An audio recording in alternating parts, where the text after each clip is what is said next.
ये दीपक का हो गए भाई? जाती छस जात हो भैया। जन जाना राजा। ओ भैया हाय अल्लाह गुड़ खा के मर जावा। दीपक का हो गया यार? आई लवरा तेरी प्यार में, आई लवरा तेरी प्यार में मैं लवरी हो गई।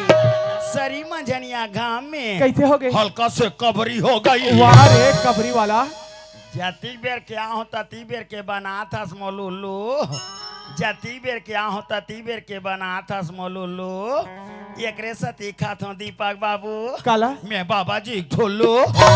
ते घर में आ, जितना खावे ना तिला खवा दो मैं। 3-4 पाकिट देवे हो। हाँ ते घर में ताले ले। तो जाते छजी जात हो भाई। ले जाता हाँ आई तो वही देना यार। तो मैं तभी तोरेज भर के हर मोर बाप अच्छा मैंने नहीं कहा था। दे जान यार। ले जात हो भाई। कबर आते मोल ते मोल जाल दे बेती दे भैया। ते कैसे मैं बुला थो आकी के अच्छा मोला नहीं कहा था। दे जान यार। ले जात हो भाई। कबर आते मोल राज रे